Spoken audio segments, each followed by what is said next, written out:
नमस्कार दोस्तों, मैं विनीता संस्कृति आईएएस के यूट्यूब चैनल पर आप सभी का स्वागत करती हूं।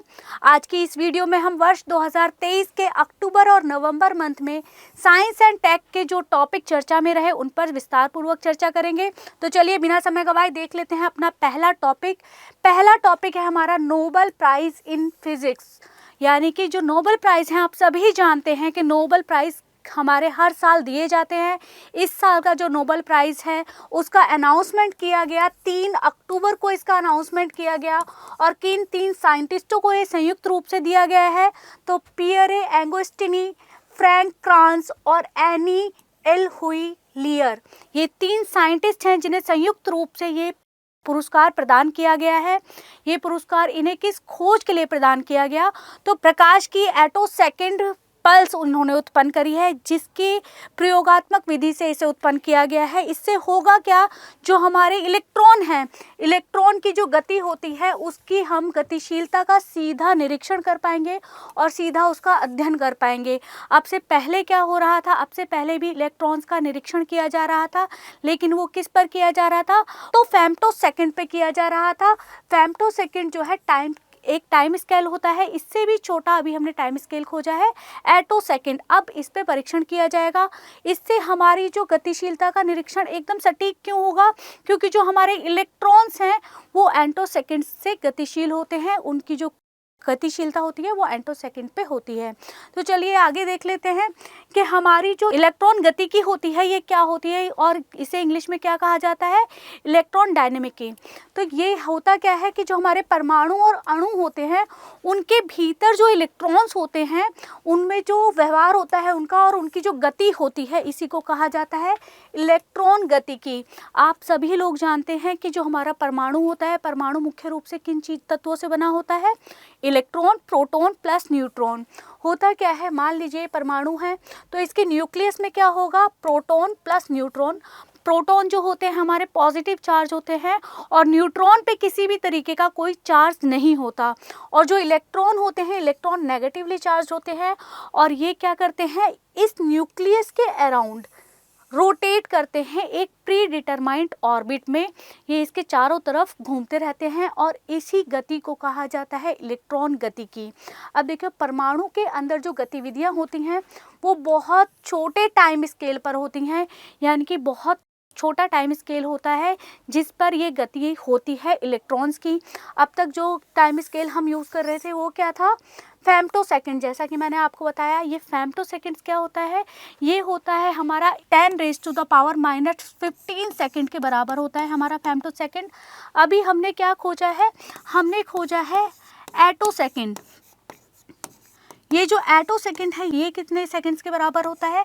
तो ये 10⁻⁻18 के बराबर होता है, यानी कि ये इससे भी छोटा एक टाइम स्केल है। चलिए आगे देखते हैं। जैसा कि मैंने आपको बताया कि इलेक्ट्रॉन किस पे वर्क करते हैं, किस पे गति करते हैं, तो एटो सेकंड पे ये गति करते हैं। इसलिए इनका अध्ययन करना जो अभी तक था काफ़ी मुश्किल था, क्योंकि ये एक छोटे टाइम स्केल पर गति कर रहे थे और जो हमारा टाइम स्केल था इनका अध्ययन करने के लिए वो इससे ज़्यादा था। यानी कि अब तक हम किस पे? फेम्टो सेकंड पल्सेस के जरिए इसका अध्ययन कर रहे थे, जो कितना था? 10⁻⁻15 सेकंड के बराबर ये होता था। अब देखो, ये जो अध्ययन होता था फेम्टो सेकंड के जरिए हम करते थे, तो यहाँ पर हम इलेक्ट्रॉन की जो गतिविधि है उसको कैप्चर करने में हमें कठिनाई होती थी। कहा जाता है कि जितने सेकंड ब्रह्मांड के निर्माण से आज तक गुजरे हैं उतने ही एटो सेकंड 1 सेकंड के अंदर होते हैं। यानी कि अब तक ब्रह्मांड के निर्माण से अब तक जितने भी सेकंड गुजरे हैं 1 सेकंड में उतने एटो सेकंड्स होते हैं। चलिए इससे संबंधित प्रश्न देख लेते हैं। प्रश्न क्या कहता है आपसे? प्रश्न कहता है निम्नलिखित कथनों में से कौन सा सही है? मतलब आपसे पूछ रहा है कि नीचे जो कथन दिए हैं उनमें से कौन सा कथन आपका सही है। पहला कथन कहता है इलेक्ट्रॉन्स जो है फेम्टो सेकंड पर गति करते हैं। हमने अभी पढ़ा कि इलेक्ट्रॉन फेम्टो सेकंड पर नहीं, किस पे गति करते हैं?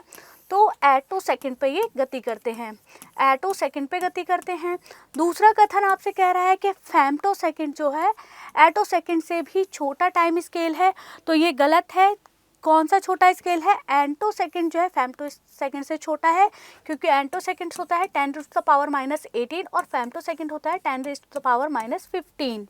अब तीसरा कथन आपसे कह रहा है कि वर्ष 2023 का भौतिकी में नोबेल प्राइज इलेक्ट्रॉन गतिकी से संबंधित है। तो ये कथन हमारा सही हो जाएगा, क्योंकि जो पुरस्कार दिया गया है वो किस खोज के लिए दिया गया है, तो एंटोसेकेंड की एक पल्स उन्होंने खोजी है, प्रायोगिक विधि से इसको बनाया गया है, इसकी खोज की गई है, जो किसके लिए उत्तरदायी है, जो हमारे इलेक्ट्रॉन्स की गतिकी है उससे संबंधित है। तो चलिए ये कथन हमारा सही हो जाएगा। लास्ट कथन आपसे कह रहा है कि एक एंटोसेकेंड में उतने ही सेकंड होते हैं जितने सेकंड ब्रह्मांड के निर्माण से आज तक गुजरे हैं। तो ये आपका गलत हो जाएगा। एक एंटोसेकेंड में नहीं, एक सेकंड में इतने एंटोसेकेंड होते हैं। यहाँ पर एक एंटोसेकेंड की जगह सेकंड आ जाएगा। तो चलिए आप अपना अगला टॉपिक देख लेते हैं। अगला टॉपिक हमारा क्या कहता है? अगला टॉपिक है हमारा ग्रीन अमोनिया। देखिए, हम लोग जानते हैं कि अमोनिया होता है, अमोनिया की 3 टाइप्स होती हैं। एक होती है ग्रीन अमोनिया, एक होता है ब्लू अमोनिया और एक होता है ब्राउन अमोनिया। इसको हम देखेंगे। पहले ये देख लेते हैं कि चर्चा में क्यों बना हुआ है कि मिस्र ने अभी ग्रीन अमोनिया की पहली बार BO चिदंबरनार पोर्ट्स के, जो कि तमिलनाडु में अवस्थित है, वहाँ से इसका आयात किया है। अब देखिए यहाँ पर आपको बता दीजिए, तो ये तीनों अमोनिया जो होते हैं, ग्रीन, ब्लू और ब्राउन, इन्हें क्यों इस नाम से पुकारा जाता है? हम इन्हें सिर्फ अमोनिया क्यों नहीं बोल देते? तो ग्रीन अमोनिया को ग्रीन अमोनिया इसलिए कहा जाता है, जब हम अमोनिया का उत्पादन करते हैं, जब हम उसका उत्पादन कर रहे हैं, तो वहाँ पर अगर हम 100% नवीकरणीय ऊर्जा और कार्बन मुक्त स्रोत का उपयोग करके अगर हम अमोनिया का उत्पादन कर रहे हैं, तो उसे क्या कहा जाएगा? Green ammonia. देखिए यहाँ लिखा है कि 100% नवीकरणीय ऊर्जा और कार्बन मुक्त स्रोत का अगर हम यूज़ कर रहे हैं तो उसे क्या कहा जाता है? Green ammonia. और हमारे जो विद्युत मंत्रालय है उसने 2022 में ग्रीन अमोनिया नीति को अधिसूचित भी किया है। अब दूसरा यहाँ पर क्या है? दूसरा आपको बता रहा है ब्लू अमोनिया। ब्लू अमोनिया क्या होता है? जब हम अमोनिया को उत्पादित करते हैं तो यहाँ पे कार्बन डाइऑक्साइड का उत्सर्जन होता है, तो इसको हमारी जलवायु में न प्रवाहित करके इसको संग्रह किया जाता है। तो जब इसे संग्रह करके उत्पादन किया जाता है अमोनिया का, तो उसे कहा जाता है ब्लू अमोनिया। यहाँ बता रहा है कि उत्सर्जित कार्बन डाइऑक्साइड का संग्रह किया जाता है, तो इसे क्या कहा जाता है? Blue ammonia. ये क्यों किया जाता है? ताकि ये हमारी जलवायु पर किसी भी तरीके का कोई प्रतिकूल प्रभाव न डाले। अब ब्राउन अमोनिया क्या होता है? ब्राउन अमोनिया होता है जब हम जीवाश्म ईंधन का यूज़ करके अमोनिया का उत्पादन करते हैं, तो उसे कहा जाता है ब्राउन अमोनिया। अब अमोनिया क्या होता है? हम पढ़ रहे हैं अमोनिया अमोनिया अमोनिया। अमोनिया होता क्या है? NH3 इसका मॉलिक्यूलर फार्मूला। ये एक तीखी गंध होती है, इसमें बहुत तीखी सी इसमें गंध होती है। व्यापक रूप से इसका यूज़ कहाँ पे किया जाता है? तो जो हम उर्वरक के तौर पर इसका यूज़ किया जाता है, उर्वरक बनाने में इसका प्रयोग किया जाता है। और किस टेक्निक से इसे बनाया जाता है? तो हैबर वॉश टेक्निक से इसे बनाया जाता है। अब ये हैबर वॉश टेक्निक क्या होती है? यहाँ पर किया जाता है कि हाइड्रोजन और नाइट्रोजन के अणु लिए जाते हैं और उन्हें बहुत ज़्यादा हाई टेम्परेचर पर या हाई प्रेशर पर उनकी अभिक्रिया कराई जाती है। हाइड्रोजन और नाइट्रोजन को हाई टेम्परेचर और हाई प्रेशर पर क्या किया जाता है? इनकी अभिक्रिया कराई जाती है, तो हमें क्या मिलता है? अमोनिया मिलता है। चलिए अब इससे संबंधित प्रश्न देख लेते हैं। प्रश्न क्या कहता है? प्रश्न कहता है निम्नलिखित में से गलत का चयन कीजिए। किसका चयन करना है? हमें गलत का चयन करना है। पहला कहता है अमोनिया को हैबर वॉश विधि से उत्पादित किया जाता है, ये हमारा सही है। हैबर वॉश में क्या किया जाता है? नाइट्रोजन और हाइड्रोजन को उच्च ताप पर यानी कि हाई टेम्परेचर और हाई प्रेशर पर अभिक्रिया उसकी कराई जाती है। दूसरा कथन कह रहा है ग्रीन अमोनिया का उत्पादन 100% जो है नवीकरणीय स्रोतों का उपयोग करके किया जाता है। हाँ, 100% नवीकरणीय ऊर्जा और साथ ही साथ कार्बन मुक्त स्रोतों का हम यहाँ पर यूज़ करते हैं। तीसरा यहाँ पर आपसे कह रहा है कि ब्लू अमोनिया के उत्पादन में जो उप उत्पाद के तौर पर हमें जो कार्बन डाइऑक्साइड होता है उसका उत्सर्जन नहीं होता। ये कथन हमारा गलत हो जाएगा। यहाँ पे उसका उत्सर्जन तो होता है, कार्बन डाइऑक्साइड उत्सर्जित तो होगी, लेकिन इसका क्या किया जाएगा? संग्रह किया जाता है, इसको संग्रहित किया जाता है। चलिए हमारा आंसर क्या हो जाएगा? सी हो जाएगा। एक बार डी ऑप्शन भी देख लेते हैं। डी ऑप्शन में आपसे क्या कह रहा है कि जीवाश्म ईंधन का उपयोग करके उत्पादित जो अमोनिया होता है उसे क्या कहा जा रहा है, ब्राउन अमोनिया कहा जाता है। तो ये भी हमारा सही हो जाएगा। चलिए अब अपना अगला टॉपिक देख लेते हैं। अगला टॉपिक है हमारा नोबेल प्राइज इन केमिस्ट्री। तो 4 अक्टूबर को इसे अनाउंस किया गया, 4 अक्टूबर 2023 को इसे अनाउंस किया गया और 3 साइंटिस्टों को ये पुरस्कार दिया गया। वो साइंटिस्ट कौन कौन से हैं देख लेते हैं। तो पहला साइंटिस्ट है मोंगी जी बावेंडील, दूसरा है लुइस ई जूस और तीसरा है हमारा एलेक्सी एकिमोवा। इन 3 साइंटिस्टों को संयुक्त रूप से केमिस्ट्री के क्षेत्र में नोबेल प्राइज़ दिया गया है। और किस खोज के लिए नोबेल प्राइज़ दिया गया है, तो इन्होंने खोज की है क्वांटम डॉट की। अब ये क्वांटम डॉट क्या होते हैं ये हम देखेंगे। क्वांटम डॉट्स की खोज भी की है, साथ ही साथ इसका विकास किया है। चलिए देख लेते हैं क्वांटम डॉट्स क्या होते हैं। क्वांटम डॉट मानव निर्मित अर्धचालक नैनोकण होते हैं, यानी कि सेमीकंडक्टर नैनो पार्टिकल्स ये होते हैं। ये इलेक्ट्रॉन को एक स्थान से दूसरे स्थान पर संचरण करते हैं, यानी कि इलेक्ट्रॉन को एक स्थान से दूसरे स्थान पर ले जाने का कार्य किसके माध्यम से होता है, क्वांटम डॉट्स के माध्यम से होता है। इनका आकार सामान्यतः कितना होता है, 10 नैनोमीटर होता है। और 1 नैनोमीटर में कितने मीटर होते हैं, तो 1 × 10⁻⁹ मीटर होते हैं 1 नैनोमीटर में। अब देखिए दूसरे शब्दों में हम ये कह सकते हैं कि जो क्वांट डॉट होते हैं ये ऐसे नैनो पार्टिकल्स होते हैं जो आकार में इतने छोटे होते हैं कि उनका आकार ही उनके गुणों को निर्धारित करता है। अब यहाँ पर देखिए ये जो क्वांटम डॉट्स होते हैं ये अलग अलग प्रकार के परमाणुओं जैसे कि कैडमियम, सेलेनियम आदि से मिलकर बने होते हैं। क्वांट डॉट्स कुछ अलग अलग जो हमारे परमाणु होते हैं उनसे मिलकर बनते हैं। ये कुछ धातुओं में भी क्वांट डॉट्स के समान हमारे गुण देखे जाते हैं, व्यवहार देखने को मिलते हैं। और इन धातुओं को या इन मेटल्स को क्या कहा जाता है, इन मेटल को मेटल क्वांट डॉट्स भी कहा जाता है। इन्हें कृत्रिम परमाणुओं या सूक्ष्म आयामी इलेक्ट्रॉन प्रणालियों के रूप में भी जाना जाता है। किन्हें जाना जाता है, क्वांट डॉट्स को किसके नाम से, कृत्रिम परमाणु या शून्य आयामी इलेक्ट्रॉन प्रणाली के नाम से भी जाना जाता है। क्वांट डॉट्स के गुण क्या होते हैं, किस कारण से ये इस खोज को इतना ज़्यादा उपयोगी माना गया है, तो क्वांट डॉट जो होते हैं प्रतिरोध प्रदर्शित करते हैं। इसके कारण क्वांट डॉट्स में ऑप्टिकल और ट्रांसपोर्ट संबंधी कई विशिष्ट गुण होते हैं। यानी कि जो क्वांट डॉट्स होते हैं हमने आपको बताया ही इलेक्ट्रॉन का संचरण करने में मदद करते हैं, इलेक्ट्रॉन का संचरण करते हैं बल्कि, तो क्या है ट्रांसपोर्ट संबंधित हमारा एक विशिष्ट गुण हो गया। और साथ ही साथ यहाँ पर क्या बता रहा है आपको कि ऑप्टिकल से संबंधित भी इसमें एक विशिष्ट गुण होता है। अब जो हमारे क्वांट डॉट्स होते हैं वो किसी भी बाहरी विद्युत या प्रकाश के स्रोत में जब इन्हें रखा जाता है तो ये एक विशिष्ट तरंगदैर्घ्य फोटोन को उत्सर्जित करते हैं। कुछ जो हमारे क्वांट डॉट्स होते हैं वो बायोकम्पैटिबल होते हैं। इसका मतलब क्या होता है बायोकम्पैटिबल, इसका अर्थ है कि इनका उपयोग जीवित जो हमारी कोशिकाएं होती हैं उनको नुकसान पहुंचाए बिना मानव का उपचार करने और जैविक अनुसंधान किया जा सकता है। इस गुण से होता क्या है कि जो हम बायो इमेजनरी और शरीर में निर्धारित स्थान पर किसी कोशिका तक दवा पहुंचाने में ये सहायक होता है। किस गुण के माध्यम से, इस गुण के माध्यम से हमारे जो क्वांट डॉट्स होते हैं हमारे शरीर की किसी एक निर्धारित सेल तक दवा पहुंचाने में सक्षम होते हैं। चलिए आगे बढ़ते हैं, इससे संबंधित प्रश्न देख लेते हैं। प्रश्न क्या कहता है, क्वांट डॉट के संदर्भ में निम्नलिखित कथनों पर विचार कीजिए। पहला कथन आपसे कहता है कि क्वांट डॉट मानव निर्मित नैनो स्केल क्रिस्टल्स है। ये हमारा सही हो जाएगा क्योंकि ये नैनो स्केल पर ही वर्क करते हैं। दूसरा कह रहा है मोंगी जी बावेंडी सहित और 2 लोगों को जो है, और 2 जो वैज्ञानिक थे उनको इसके लिए रसायन में नोबेल पुरस्कार दिया गया। ये भी बिल्कुल सही है, 3 वैज्ञानिकों को नोबेल प्राइज इसके संदर्भ में दिया गया है। वर्ष 2022 के लिए रसायन विज्ञान के नोबेल पुरस्कार क्वांट डॉट्स के लिए दिया गया है। तो ये कथन हमारा गलत हो जाएगा क्योंकि वर्ष 2022 में नहीं, वर्ष 2023 में क्वांट डॉट्स के लिए नोबेल प्राइज दिया गया है केमिस्ट्री के क्षेत्र में। तो हमारा आंसर क्या हो जाएगा, केवल 2 कथन हमारे सही हैं, तो आंसर हो जाएगा बी।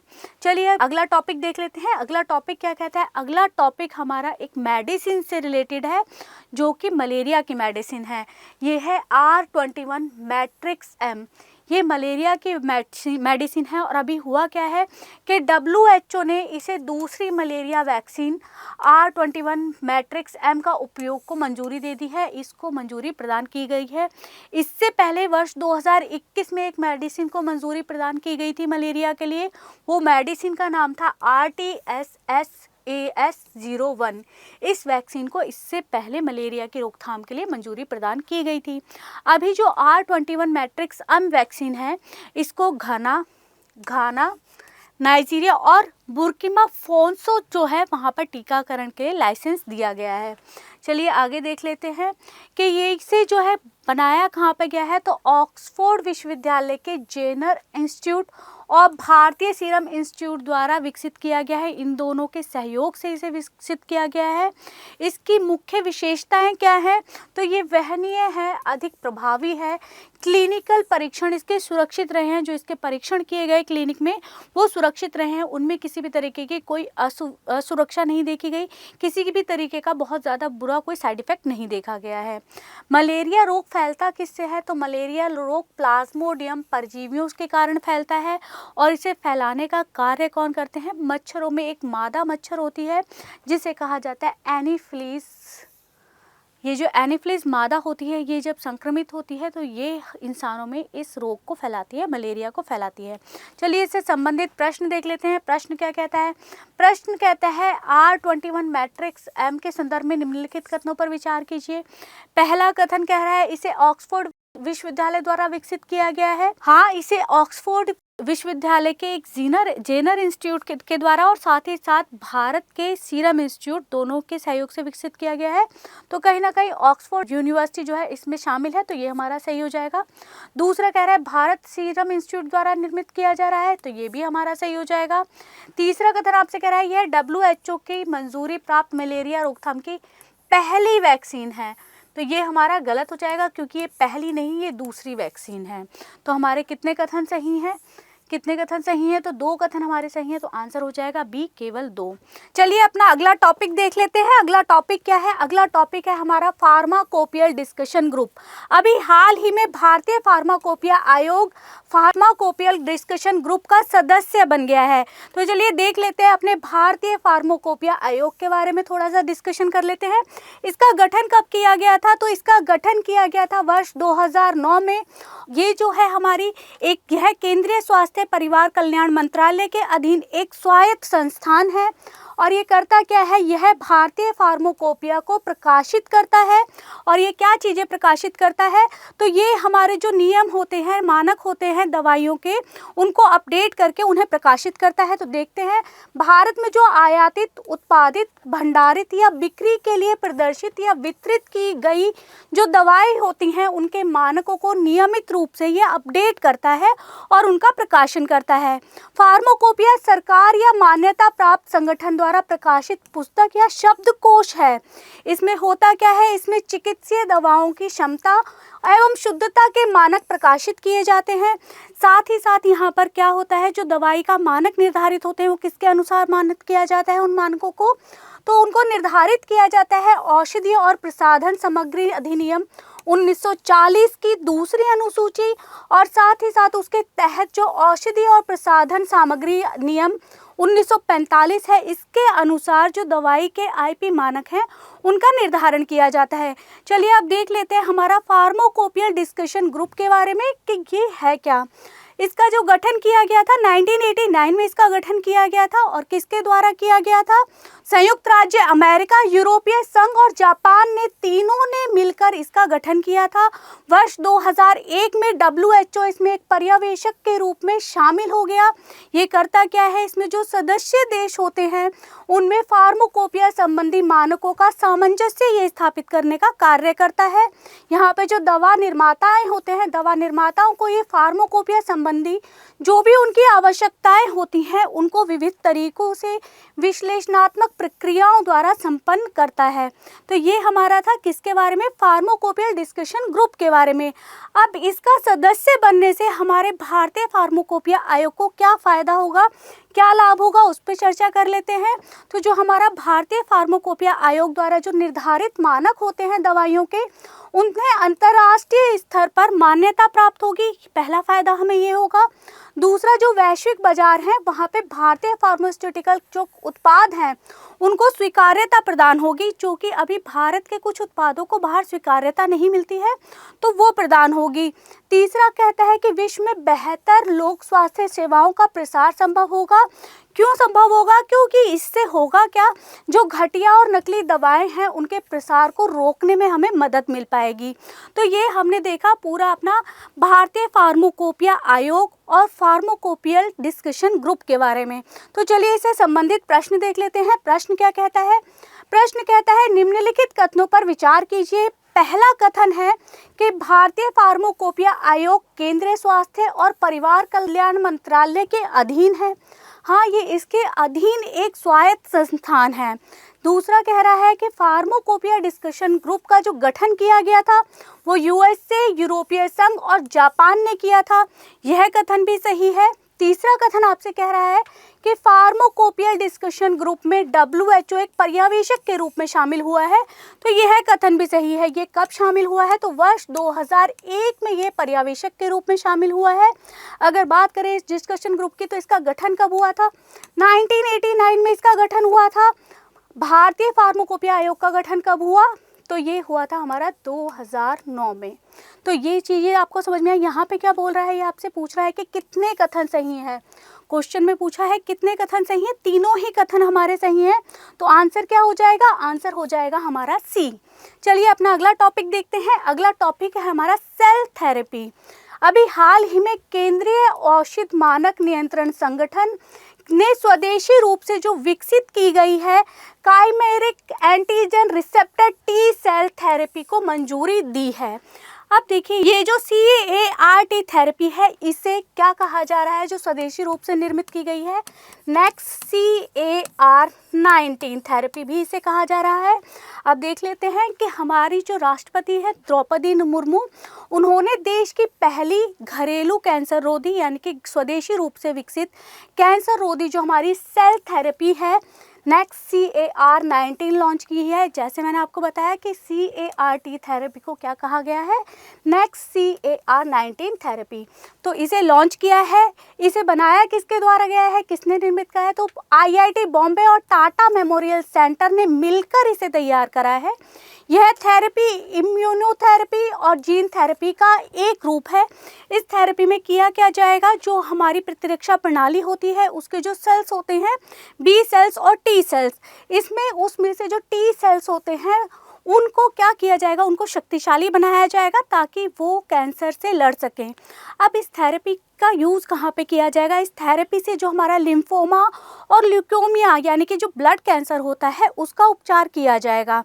यहाँ जो टी सेल्स हैं ये करेंगे क्या, जो कैंसर कोशिका होती हैं जिनमें CD19 नामक जो प्रोटीन होता है उस प्रोटीन को ये टारगेट करेंगे और उस प्रोटीन को टारगेट करके उस कैंसर सेल को क्या किया जाएगा, विनाश कर दिया जाएगा, उसको नष्ट कर दिया जाएगा। यहीं पे आपको यही बताया है कि ये टी सेल्स कैंसर सेल्स पर हमला करती हैं और उसे खत्म कर देती हैं। अभी तक हम क्या करते हैं, कीमोथेरेपी होती है, आपने सुना होगा कैंसर के इलाज में कीमोथेरेपी की जाती है, लेकिन ब्लड कैंसर में कीमोथेरेपी इतनी ज़्यादा प्रभावी नहीं होती जितनी अन्य कैंसर्स में होती है। यहाँ पे होता क्या है, अगर ब्लड कैंसर में हम कीमोथेरेपी कराते हैं तो कुछ टाइम बाद वो कैंसर फिर से उभरने लगता है और दोबारा से अपनी पहले वाली अवस्था में ही आ जाता है, यानी कि जितना व्यापक वो पहले था उसी अवस्था में वापस से आ जाता है। तो यहाँ पे कीमोथेरेपी का हमें रिजल्ट देखने को नहीं मिलता है, इसलिए किस थेरेपी का यूज़ किया जा रहा है? CAR-T सेल थेरेपी का हम यहाँ पर यूज़ कर रहे हैं। और ये भारत में जो अन्य देशों की तुलना में बहुत ज़्यादा सस्ती है, यानी कि अगर बात करें विश्व के विदेशों में देखा जाए तो विदेशों में कितनी कीमत लगती है इस इलाज के लिए, तो 4 करोड़ तक की कीमत लगती है सेल थेरेपी से अगर हम कैंसर ब्लड कैंसर का इलाज कराते हैं। लेकिन यहाँ पर भारत में ये कीमत कितनी है? सिर्फ 30 लाख रुपए इसकी कीमत है। तो चलिए इससे संबंधित प्रश्न देख लेते हैं। प्रश्न क्या कहता है? प्रश्न कहता है नेक्स्ट CAR-19 के संदर्भ में निम्नलिखित कथनों पर विचार कीजिए कि कौन सा गलत है। पहला कथन कह रहा है यह देश की पहली घरेलू कैंसर रोधी CAR-T सेल थेरेपी है। यह बिल्कुल सही है। पहली बार भारत ने अपना स्वदेशी रूप से ऐसी कोई थेरेपी विकसित करी है, सेल थेरेपी का विकास किया है। दूसरा कथन कह रहा है ये थेरेपी इम्यूनोथेरेपी और साथ ही साथ जीन थेरेपी का एक रूप है, ये भी बिल्कुल सही है। तीसरा कथन आपसे कह रहा है इसे IIT दिल्ली और साथ ही साथ टाटा मेमोरियल सेंटर ने मिलकर तैयार करा है। तो यहाँ पे सिर्फ IIT देखकर आप लोग कंफ्यूज मत हो जाइएगा और इसे सही मत मान लीजिएगा, क्योंकि IIT दिल्ली नहीं, IIT बॉम्बे ने के साथ मिलकर टाटा मेमोरियल सेंटर ने इसे तैयार करा है। चौथा कथन आपसे कह रहा है इसमें कैंसर सेल्स पर हमले के लिए किसे जो हमारा प्रतिरक्षा प्रणाली की जो T सेल्स होती हैं उनको शक्तिशाली बनाया जाता है, ताकि ये कैंसर की जो कोशिकाएं हैं उनको टारगेट करके उन पर हमला कर सकें। तो ये इसका आंसर क्या हो जाएगा? इसका आंसर हो जाएगा C। चलिए अपना अगला टॉपिक देख लेते हैं। अगला टॉपिक है हमारा वास्प 107b। हाल ही में नासा का जो जेम्स वेब टेलीस्कोप है इसने एक ग्रह की खोज करी है। ये ग्रह कौन सा है? Wasp 107b। ये एक एक्सोप्लैनेट है। एक्सोप्लैनेट क्या होते हैं? जो हमारे सौर मंडल से बाहर के जो ग्रह होते हैं उन्हें कहा जाता है एक्सोप्लैनेट। ये जो वास्प 107b प्लैनेट है ये विर्गो तारामंडल का एक हिस्सा है। विर्गो तारामंडल का ये एक हिस्सा है। तो चलिए अब बात कर लेते हैं वास्प 107b के बारे में। यह है प्लैनेट है, इसकी खोज कब की गई थी? इसकी खोज की गई थी 2017 में। जैसा कि मैंने आपको बताया कि ये किस तारामंडल में अवस्थित है, तो ये विर्गो तारामंडल में अवस्थित है। अगर बात करते हैं पृथ्वी के कंपैरिजन में, तो ये पृथ्वी से कितनी दूरी पर है? तो पृथ्वी से 200 प्रकाश वर्ष की दूरी पर है। जो हमारा ग्रह है बृहस्पति उसके बराबर ये बड़ा है और द्रव्यमान में ये नेपच्यून के बराबर है। अगर बात करें पृथ्वी के, तो पृथ्वी से ये 30 गुना बड़ा है। अब 30 गुना बड़ा है फिर भी यह सबसे कम घनत्व वाले ग्रहों में आता है, इसलिए इस ग्रह को क्या कहा जाता है? फ्लफी ग्रह इसे कहा जाता है। इस ग्रह पे क्या मिला है? तो इस ग्रह पे हमें जलवाष्प, सल्फर डाइऑक्साइड और साथ ही साथ सिलिकेट सैंड मिला है। ये ग्रह जो है बहुत ज़्यादा गर्म है, यानी कि जो उसका बाहरी वातावरण है उसका टेम्परेचर कितना है? तो 900 डिग्री फ़ारेनहाइट से अधिक यहाँ का टेम्परेचर है। ये जो ग्रह है इस पे पृथ्वी जैसी ही जल चक्र प्रणाली मौजूद है।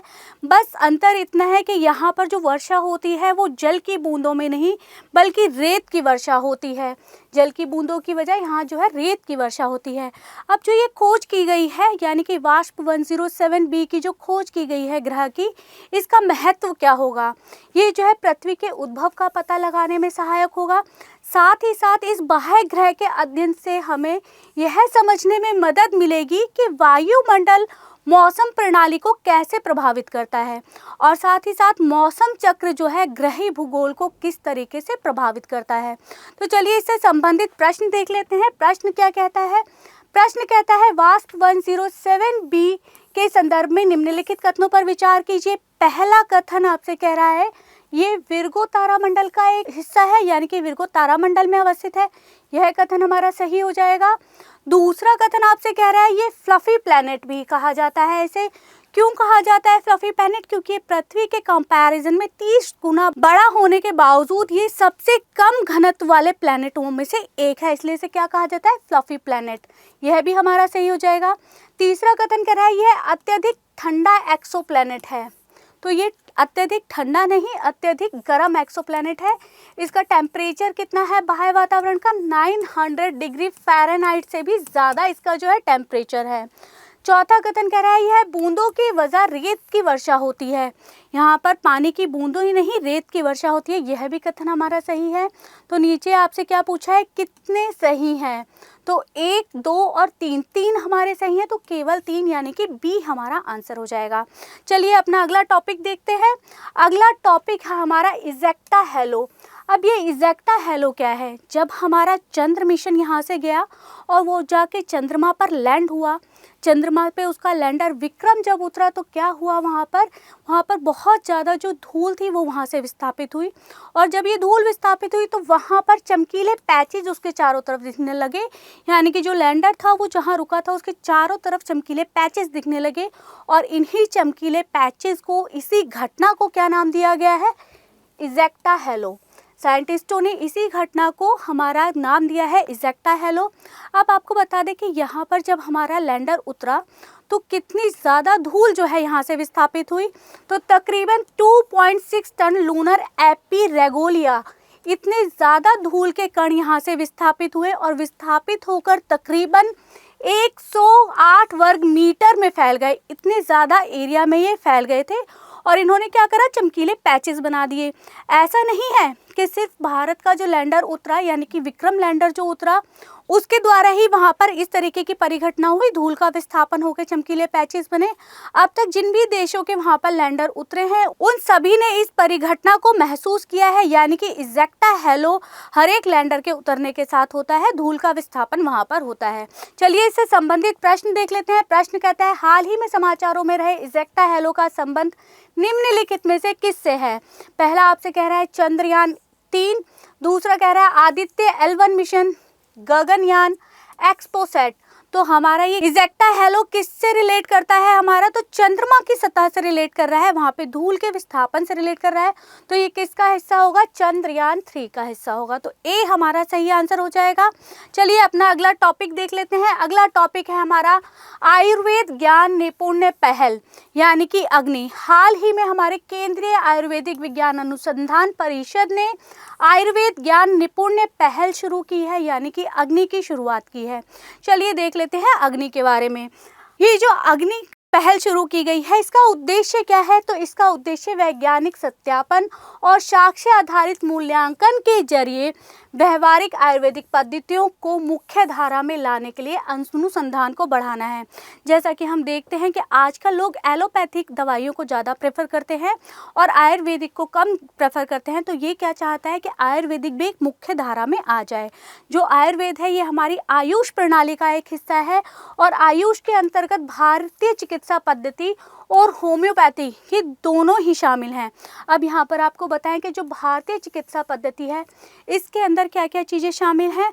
तो भारतीय चिकित्सा पद्धतियों में योग और प्राकृतिक चिकित्सा, साथ ही साथ यूनानी, सिंधी और जो सोवा रिगपा होती है ये सभी इसमें शामिल हैं।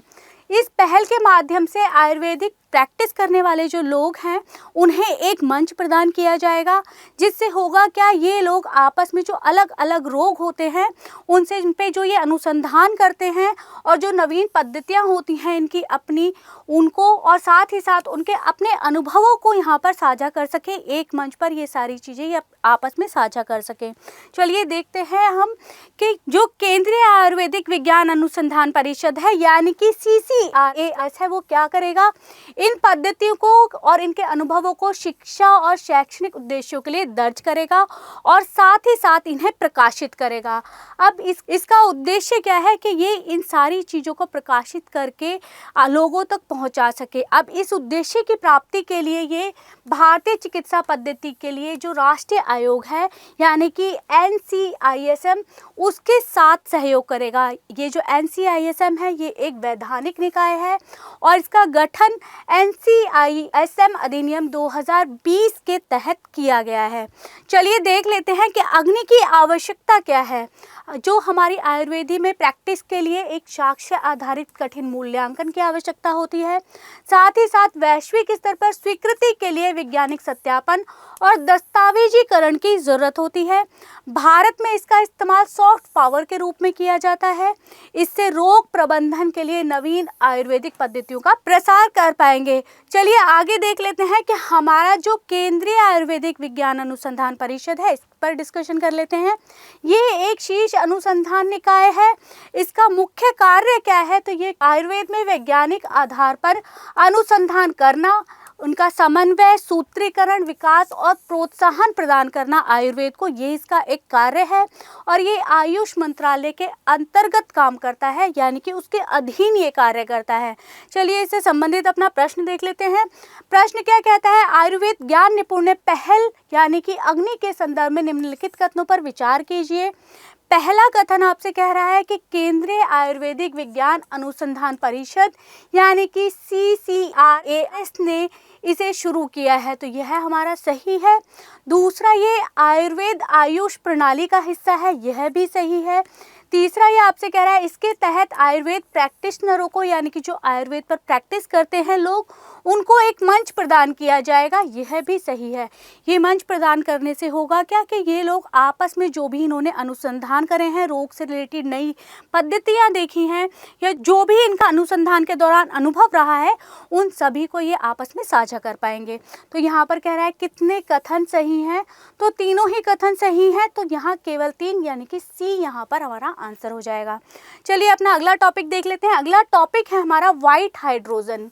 अब ये व्हाइट हाइड्रोजन जो हाल ही में वैज्ञानिकों ने फ्रांस में व्हाइट हाइड्रोजन के विशाल भंडारों की खोज की है।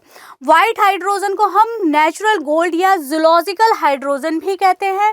इसका निर्माण प्राकृतिक रूप से होता है और ये कहाँ पर होता है, जो हमारी अर्थ है उसके क्रस्ट के नीचे प्राकृतिक रूप से जो पानी है और जो रॉक्स हैं यानी कि शेल हैं, उनके बीच में रिएक्शन से ये होता है। और इसका निर्माण के लिए क्या चाहिए होता है, उच्च ताप और दाब पर जो जल के अणु हैं वो ओलिविन, जो हमारी रॉक में एक ओलिविन लोह समृद्ध खनिज होता है, उसके साथ अंतःक्रिया करने से इसका निर्माण होता है। इसका उपयोग जो है विमानन, पोत परिवहन और इस्पात उत्पादन उद्योगों आदि में किया जाता है। चलिए इससे संबंधित प्रश्न देख लेते हैं। प्रश्न क्या कहता है? प्रश्न कहता है व्हाइट हाइड्रोजन के संदर्भ में निम्नलिखित कथनों पर विचार कीजिए। पहला कथन है फ्रांस में इसके विशाल भंडार की खोज हुई है। अभी यह सही है, फ्रांस में खोज की गई है। दूसरा कथन कह रहा है इसे नेचुरल सिल्वर भी कहते हैं। नेचुरल सिल्वर नहीं, इसे नेचुरल गोल्ड कहा जाता है। नेचुरल सिल्वर नहीं, इसे नेचुरल गोल्ड कहा जाता है। तो यह कथन हमारा गलत हो जाएगा।